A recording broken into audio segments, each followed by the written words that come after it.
India serves Demarche on Canada for Khalistan referendum plans in Toronto next month. India has again taken up with Canadian authorities the plan by separatists to hold a second so-called referendum on Khalistan in Toronto Nov.6th. While a demarche has been served on Ottawa, a detailed discussion was held with Canadian diplomats here. उन्होंने दिल्ली ਦੇ ਵਿੱਚ Canadian high commission ਨਾਲ ਇਹਨਾਂ ਦੇ foreign minister ਨੇ ਗੱਲਬਾਤ ਕੀਤੀ and also in Canada we are playing no role to be very specific and concrete ਉਹਨੇ ਕਿਹਾ ਜੀ ਜੇ ਮੈਂ ਸਿੱਧਾ ਕਹਿਣਾ ਹੋਏ ਅਸੀਂ ਕੋਈ ਰੋਲ ਨਹੀਂ if there is any state activity Interpol is not conducting any activity we are focusing primarily on, according to our constitution, ordinary law crime.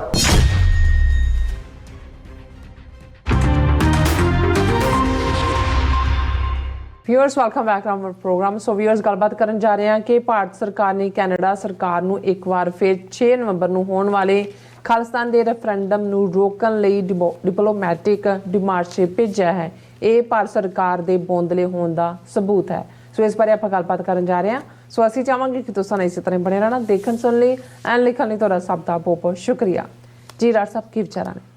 ਦੇਖੋ, ਕਿਉਂਕਿ ਅਸੀਂ 14 ਅਕਤੂਬਰ ਦਾ ਸ਼ੋਅ ਨਹੀਂ ਸੀ ਕੀਤਾ ਔਰ ਉਸ ਦਿਨ ਦੀ ਇੱਕ ਵੱਡੀ ਅਹਿਮੀਅਤ ਵਾਲੀ ਖਬਰ ਸੀ ਔਰ ਮੈਂ ਸਮਝਦਾ ਕਿ ਜਿੱਥੇ ਇੰਡੀਅਨ ਸਿਸਟਮ ਥਾਂ ਥਾਂ ਦੇ ਉੱਤੇ ਇਸ ਵੇਲੇ ਇੰਟਰਨੈਸ਼ਨਲੀ ਐਕਸਪੋਜ਼ ਹੋ ਰਿਹਾ ਉੱਥੇ ਸਾਡੇ ਜ਼ਿੰਮੇ ਹੈ ਕਿ ਅਸੀਂ ਜਦੋਂ ਵੀ ਇਹਨਾਂ ਦੀ ਐਂਬੈਰਸਮੈਂਟ ਹੁੰਦੀ ਹੈ, ਇਹਨਾਂ ਨੂੰ ਤਕਲੀਫ ਹੁੰਦੀ ਹੈ, ਇਹ ਡਿਪਲੋਮੈਟਿਕਲੀ ਐਂਬੈਰਸ ਹੋ ਰਹੇ ਨੇ ਥਾਂ ਥਾਂ ਉਸ ਨੂੰ ਜਿੰਨੀ ਵਾਰੀ ਵੀ ਹੋ ਸਕਦਾ we should rub into them ਕਿ ਵੀ ਇਹਨਾਂ ਨੂੰ ਇਹ ਅਹਿਸਾਸ ਹੋਏ ਕਿ ਭਾਈ ਸਿੱਖ ਤਾਕਤ ਕੀ ਹੈ, ਡਾਇਸਪੋਰਾ ਸਿੱਖਾਂ ਦੀ ਤਾਕਤ ਕੀ ਹੈ। ਔਰ ਜ਼ਾਹਰ ਹੈ ਕਿ ਖਬਰ ਇਹਨਾਂ ਦੇ ਮੀਡੀਆ ਨੇ ਜਿਹੜੀ ਆ ਹਾਈਲਾਈਟ ਵੀ ਕੀਤੀ ਕਿਉਂਕਿ ਸਾਡੇ ਕੋਲ ਤਾਂ ਕੋਈ ਸੋਰਸ ਨਹੀਂ ਜਾਣਨ ਦਾ ਵੀ ਇਹਨਾਂ ਨੇ ਡਿਪਲੋਮੈਟਿਕ ਪ੍ਰੋਟੈਸਟ ਕਰ ਰਹੇ ਨੇ ਕਿ ਡਿਮਾਰਸ਼ੇ ਭੇਜ ਰਹੇ ਨੇ ਕਿ ਕੀ ਕਰ ਰਹੇ ਨੇ। ਇਹਨਾਂ ਦੀ ਖਬਰ ਸੀ India serves demarche on Canada for Khalistan referendum plans in Toronto next month. ਔਰ India has again taken up, ਹੁਣ ਜਦੋਂ ਅਗੇਨ ਹੈ ਇਸ ਗੱਲ ਦਾ ਧਿਆਨ ਰਹੇ ਕਿ 17 ਸਤੰਬਰ ਨੂੰ ਜਦੋਂ ਟੋਰਾਂਟੋ ਦੇ ਵਿੱਚ ਰੈਫਰੈਂਡਮ ਦੀਆਂ ਵੋਟਾਂ ਪਈਆਂ ਨੇ ਔਰ ਵੱਡੀ ਗਿਣਤੀ ਸਿੱਖਾਂ ਦੀ ਪਾਰਟਿਸਪੇਸ਼ਨ ਹੋਈ, ਉਸ ਤੋਂ ਬਾਅਦ ਇੰਡੀਆ ਦੀ ਫੋਰਨ ਮਿਨਿਸਟਰੀ ਨੇ ਔਰ ਉਹਨਾਂ ਦਾ ਜਿਹੜਾ ਸਪੋਕਸਪਰਸਨ ਹੈ ਅਰਿੰਦਮ ਬਾਗਚੀ ਉਹਨੇ ਹੀ ਮੀਡੀਆ ਨੂੰ ਕਿਹਾ ਸੀ ਕਿ ਜੀ ਅਸੀਂ ਡਿਪਲੋਮੈਟਿਕ ਵੀ ਪਹਿਲਾਂ ਕੋਸ਼ਿਸ਼ ਕੀਤੀ ਔਰ ਅਸੀਂ ਸਟਰੋਂਗ ਡਿਮਾਰਸ਼ੇ ਵੀ ਇਸ ਦੇ ਉੱਤੇ ਦਿੱਤਾ ਹੈ ਔਰ ਇਸ ਦੇ ਉੱਤੇ ਫਿਰ ਈਵਨ ਐਸ ਜੈ ਸ਼ੰਕਰ ਨੇ ਆਪਣੇ ਆਸਟ੍ਰੇਲੀਆ ਦੌਰੇ ਵੇਲੇ ਆਪਣੇ ਆਸਟ੍ਰੇਲੀਅਨ ਕਾਊਂਟਰਪਾਰਟ ਬੀਬੀ ਦੇ ਨਾਲ ਖਲੋ ਕੇ ਕਿਹਾ ਕਿ ਜੀ ਦੇਖੋ ਜਿਹੜੀਆਂ ਡੈਮੋਕ੍ਰੇਸੀਜ਼ ਨੇ ਉਹ ਇਹ ਨਹੀਂ ਹੈ ਵੀ ਤੁਸੀਂ ਦੂਸਰੀ ਥਾਂ 'ਤੇ ਉਹਨੂੰ ਅਪਸੈਟ ਕਰਨਾ ਚਾਹੋ ਤੇ ਇਹ ਉਹ ਔਰ ਇਸ ਗੱਲ ਦਾ ਜਿਹੜਾ ਉਹ ਸੈਂਸਿਟਿਵਿਟੀ ਦਾ ਖਿਆਲ ਹੋਣਾ ਚਾਹੀਦਾ ਹੈ। ਔਰ ਉਹਨੇ ਐਸ ਜੈ ਸ਼ੰਕਰ ਨੇ ਵੀ ਖਾਲਿਸਤਾਨ ਦਾ ਮੁੱਦਾ ਔਰ ਰੈਫਰੈਂਡਮ ਲਫ਼ਜ਼ ਆਪਣੇ ਮੂੰਹ 'ਚ ਖਾਲਿਸਤਾਨ ਦੀ ਗੱਲ ਕੱਢੀ ਕਿ ਜੀ ਅਸੀਂ ਜਿਹੜਾ ਇਵੇਂ ਨਹੀਂ ਹੋਣਾ ਚਾਹੀਦਾ। ਸੋ ਉਸ ਤੋਂ ਇਹ ਜ਼ਾਹਰ ਸੀ ਕਿ ਬਈ ਇਹ ਤਾਂ ਅਜੇ ਪਹਿਲੇ ਰੈਫਰੈਂਡਮ ਨੇ ਇਹਨਾਂ ਨੂੰ ਇਨਾਗਰੇਟਲ ਕੀਤਾ ਹੋਇਆ, ਪਰ ਹੁਣ ਇਹ ਜਿਹੜੀ ਇਹਨਾਂ ਦੀ ਖਬਰ ਹੈ ਉਹਦੇ ਮੁਤਾਬਕ ਇਹ ਹੈ ਕਿ ਉਹਨਾਂ ਨੇ India has again taken up with Canadian authorities ਦਾ plan by separatist to hold a second so called referendum on Khalistan in Toronto Nov.6th. While a demarche has been served on Ottawa, a detailed discussion was held with Canadian diplomats here. ਕੱਲਾ ਹੀ ਨਹੀਂ ਕਿ ਡਿਮਾਰਸ਼ੇ ਕੋਈ ਲਿਖਤੀ ਚਿੱਠੀ ਭੇਜ ਦਿੱਤੀ, ਉਹਨਾਂ ਦੇ ਡਿਪਲੋਮੈਟਸ ਦੇ ਨਾਲ ਈਵਨ ਵਿਦਨ ਦਿੱਲੀ ਵੀ। ਔਰ ਇਹ ਗੱਲ ਜਿਹੜੀ ਹੈ ਉਹਨਾਂ ਦਾ ਸਪੋਕਸਪਰਸਨ ਅਰਿੰਦਮ ਬਾਗਚੀ ਕਹਿ ਰਿਹਾ ਮੀਡੀਆ ਨਾਲ, we have taken up with the Canadian high commission here in Delhi. ਉਹਨਾਂ ਨੇ ਦਿੱਲੀ ਦੇ ਵਿੱਚ ਕੈਨੇਡੀਅਨ ਹਾਈ ਕਮਿਸ਼ਨ ਨਾਲ ਇਹਨਾਂ ਦੇ ਫੋਰਨ ਮਿਨਿਸਟਰ ਨੇ ਗੱਲਬਾਤ ਕੀਤੀ ਐਂਡ ਆਲਸੋ ਇਨ ਕੈਨੇਡਾ।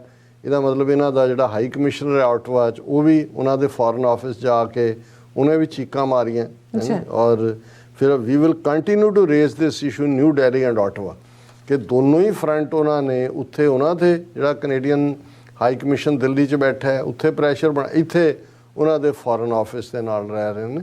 ਸੋ ਜਦੋਂ ਇਸ ਲੈਵਲ ਦੀਆਂ ਚੀਕਾਂ ਵੱਜਣ ਤੇ ਸਿੱਖਾਂ ਨੂੰ ਇਹ ਤਾਂ ਸਮਝ ਲੈਣਾ ਚਾਹੀਦਾ ਵੀ ਇਹ ਜ਼ਰੂਰ ਕੋਈ ਭਲੇ ਦੀ ਗੱਲ ਹੋਏਗੀ, ਸਿੱਖਾਂ ਦਾ ਭਲਾ ਹੋ ਰਿਹਾ, ਨਹੀਂ ਤਾਂ ਅੱਗੇ ਕਿਹੜੇ ਇਸ਼ੂ ਦੇ ਉੱਤੇ ਇਸ ਲੈਵਲ ਦੇ ਉੱਤੇ ਜਿਹੜੀ ਹੈ ਡਿਪਲੋਮੈਟਿਕ ਡਿਫੀਟ ਇੰਡੀਆ ਨੇ ਮਹਿਸੂਸ ਕੀਤੀ। So credit should be given where it is due. ਅਸੀਂ ਕਿਸੇ ਦੀ ਪਰਸਨੈਲਿਟੀ ਨਾਲ ਨਿੱਜ ਤੌਰ ਤੇ ਕੋਈ ਸਹਿਮਤ ਹੁੰਦਾ ਹੈ, ਇਹ ਇੱਕ ਵੱਖਰੀ ਕਹਾਣੀ ਹੁੰਦੀ ਹੈ। ਪਰ ਜਦੋਂ ਤੁਹਾਡੀ ਕੌਮੀ ਜਿੱਤ ਹੋ ਰਹੀ ਹੁੰਦੀ ਹੈ, ਇੰਨਾ ਕੁ ਸਾਡੇ 'ਚ ਜੇਰਾ ਔਰ ਜਜ਼ਬਾ ਹੋਣਾ ਚਾਹੀਦਾ ਹੈ ਵੀ ਉਹਨੂੰ ਅਸੀਂ ਸੈਲੀਬ੍ਰੇਟ ਕਰੀਏ। ਔਰ ਕਦੀ ਗੱਲ ਇਹ ਨਹੀਂ ਹੈ, ਮੈਂ ਇਹ ਦੇਖ ਰਿਹਾ ਕਿ ਵੀ ਜਿਹੜੀ ਇੱਕ ਵੱਡੀ ਸਕਸੈਸ ਸੀ ਕਿ ਇੰਟਰਪੋਲ 195 ਮੁਲਕ ਜਿਹੜੇ ਨੇ ਉਹਨਾਂ ਦੇ ਨੁਮਾਇੰਦੇ, ਇੰਟਰਪੋਲ ਇੱਕ ਪੂਰੀ ਇੰਸਟੀਟਿਊਸ਼ਨ ਹੈ ਜਿਹੜੀ ਕਿ ਦੁਨੀਆ ਦੇ ਵਿੱਚ ਜਿੱਥੇ ਵੀ ਬਾਰਡਰਸ ਮੁਲਕਾਂ ਦੇ ਇੱਕ ਦੂਜੇ ਦੇ ਨਾਲ ਲੱਗਦੇ ਨੇ, ਹਵਾਈ, ਸਮੁੰਦਰੀ, ਧਰਤੀ ਵਾਲੇ, ਉਹਨਾਂ ਨੂੰ ਜਿਹੜਾ ਉਹਨਾਂ ਦੇ ਉੱਤੇ ਉਹਨਾਂ ਦਾ ਇੱਕ ਆਪਣਾ ਇੱਕ ਸੰਵਿਧਾਨ ਹੈ ਜਾਂ ਉਹਨਾਂ ਦਾ ਇੱਕ ਆਪਣਾ ਨਿਜ਼ਾਮ ਹੈ।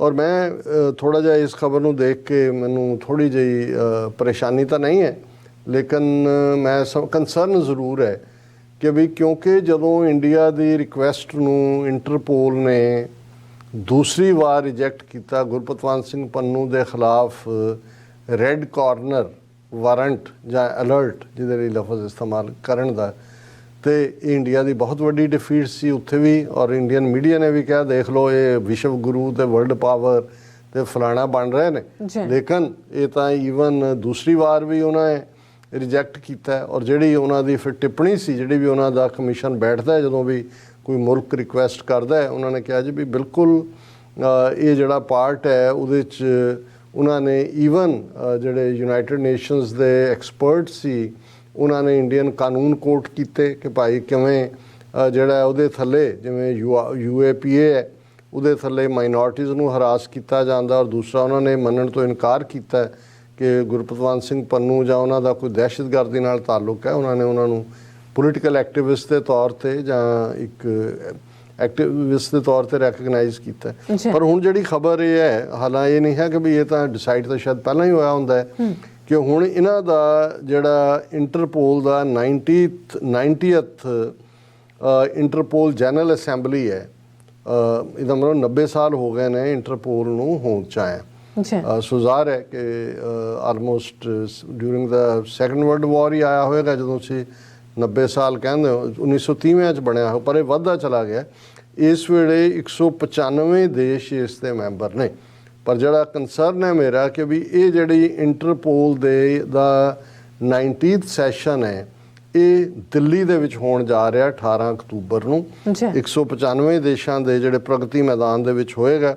19th General Assembly of Interpol will be held from 18th to 21st October.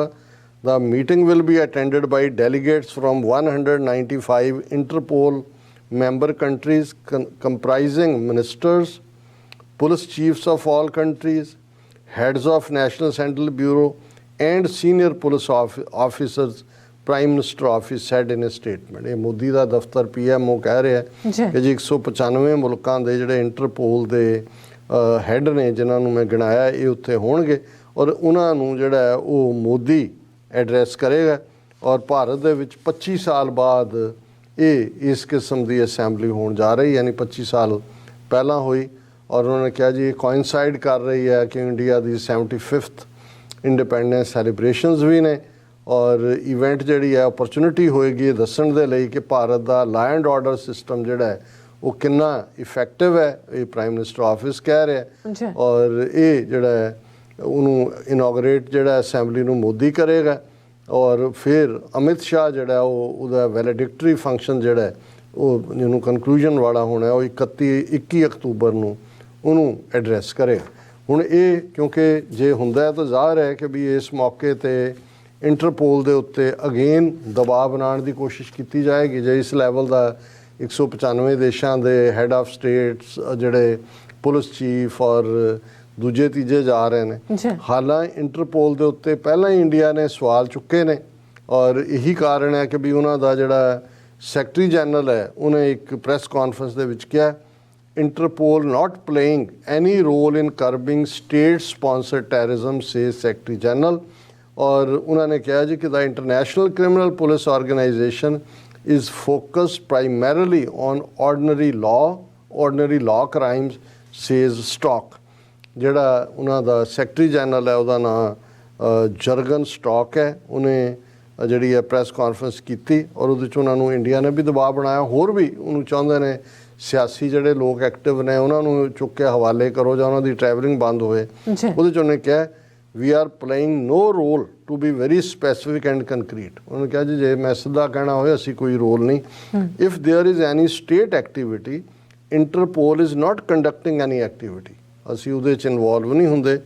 We are focusing primarily on according to our constitution ordinary law crime, ਕਿ ਜਿਹੜੇ ਲਾਅ ਦੇ ਥੱਲੇ ਕ੍ਰਾਈਮ ਹੈ ਅਸੀਂ ਉਹਨੂੰ ਡੀਲ ਕਰਦੇ ਹਾਂ। We are going against child abusers, rapist, murderers, drug dealers, cyber criminals who want to make billions of money. That is the majority of crime that occur around the world. ਕਿ ਜਿਹੜੇ ਦੁਨੀਆ 'ਚ ਵੱਡਾ crime ਹੁੰਦਾ ਹੈ ਜਿਹਦੇ 'ਚ billions of dollars involve ਹੁੰਦੇ ਨੇ, ਉਹਦੇ ਜਿੰਨੇ ਉਹਦੇ 'ਚ ਚਾਈਲਡ ਅਬਿਊਜ਼ਰ ਨੇ। ਹੁਣ ਕਿੰਨੇ ਲੱਖਾਂ ਬੱਚੇ ਇੱਕ ਥਾਂ ਤੋਂ ਦੂਜੀ ਥਾਂ ਜਿਹੜੇ ਨੇ ਉਹ ਸਮਗਲ ਕੀਤੇ ਜਾਂਦੇ ਨੇ, ਸੈਕਸ਼ੂਅਲ ਜਿਹੜਾ ਉਹਨਾਂ ਨੂੰ ਐਕਸਪਲੋਇਟ ਕੀਤਾ ਜਾਂਦਾ ਹੈ, ਲੇਬਰ ਦੇ ਤੋਂ ਇਵੇਂ ਵਿਮਨ ਨੇ। ਫਿਰ ਜਿਹੜੇ ਨੇ ਮਰਡਰਰ, drug dealer, multi billion dollar drug deal ਹੈ। ਉਹਨੇ ਕਿਹਾ ਕਿ ਜੀ ਅਸੀਂ ਸਾਡਾ ਮਕਸਦ ਇੱਥੋਂ ਤੱਕ ਹੀ ਹੁੰਦਾ ਹੈ, ਇਸ ਤੋਂ ਬਿਯੋਂਡ ਜਿਹੜਾ ਅਸੀਂ ਹੀ ਸੈਡ ਇੰਟਰਪੋਲ ਸਾਡੇ ਕੋਲ ਜਿਹੜਾ ਉਹ information related foreign terrorist hide outs ਦੂਸਰਿਆਂ ਦਾ ਡਾਟਾ ਜ਼ਰੂਰ ਹੈ, ਪਰ ਅਸੀਂ ਜਿਹੜਾ ਉਹ ਰੈੱਡ ਨੋਟਿਸ ਬਾਰੇ ਵੀ ਉਹਨੇ ਕਿਹਾ ਕਿ with respect to red notice Mr. Stock said it was not an international arrest warrant and that the Interpol could not force any member country to arrest a subject of the notice. ਕੋਈ international ਜਿਹੜਾ ਉਹ warrant ਨਹੀਂ ਹੈਗਾ ਵੀ ਤੁਸੀਂ ਕਿਸੇ ਮੁਲਕ ਦੇ ਉੱਤੇ ਕਹੋ we cannot accept a request for issuance of red notice if for example it is political, military, religious or racial in character or is not in accordance with our rules on the processing of data. ਕਿ ਸਾਡੇ ਕੋਲ data ਹੈ ਉਹਦੇ ਨੂੰ ਅਸੀਂ process ਕਰਕੇ ਕਰਦੇ ਹਾਂ। ਜੇ ਕੋਈ ਮੁਲਕ ਹੈ ਜਿਵੇਂ ਇੰਡੀਆ ਨੇ ਕਿਹਾ ਜੀ ਕਰ ਦਿਓ ਰੈੱਡ ਕਾਰਨਰ, ਉਹਨੇ ਕਿਹਾ ਜੀ ਨਾ, ਇਹ ਅਸੀਂ ਜਿਹੜਾ ਇਸ਼ੂ ਪੋਲੀਟੀਕਲ ਹੈ ਜਾਂ ਮਿਲਟਰੀ ਨਾਲ ਤਾਲੁਕ ਹੈ ਜਾਂ ਧਾਰਮਿਕ ਹੈ ਜਾਂ ਨਸਲ ਨਾਲ, ਉਹਦੇ 'ਚ ਅਸੀਂ ਇੰਟਰਫੇਅਰ ਨਹੀਂ ਕਰਦੇ। ਸੋ ਉਹਨੇ ਐਕਸਪਲਿਸਿਟਲੀ ਕਲੀਅਰ ਕੀਤਾ। ਪਰ ਮੈਨੂੰ ਇਹ ਲੱਗਦਾ ਹੈ ਕਿ ਇਹ ਜਦੋਂ ਉੱਥੇ ਇਹਨੇ ਪ੍ਰੀਜ਼ਾਈਡ ਕਰਨਾ ਹੈ ਔਰ ਇੰਡੀਆ 'ਚ ਇਹ ਸਮਾਗਮ ਹੋਣਾ 195 ਮੁਲਕਾਂ ਦਾ, ਇੱਕ ਵਾਰ ਫਿਰ ਅੰਦਰ ਖਾਤੇ ਆਪਣੀ ਲੌਬੀ ਕਰਨਗੇ। ਜੀ ਡਾਕਟਰ ਸਾਹਿਬ ਤੁਹਾਡਾ ਬਹੁਤ ਬਹੁਤ ਸ਼ੁਕਰੀਆ। ਸੋ ਥੈਨ ਬ੍ਰੇਕ ਫਿਊਅਰਸ, ਦੋਸਤਾਂ ਇਸੇ ਤਰ੍ਹਾਂ ਬਣੇ ਰਹਿਣਾ। ਮਿਲਦੇ ਹਾਂ ਆਫਟਰ ਦਿਸ ਸ਼ਾਰਟ ਬ੍ਰੇਕ।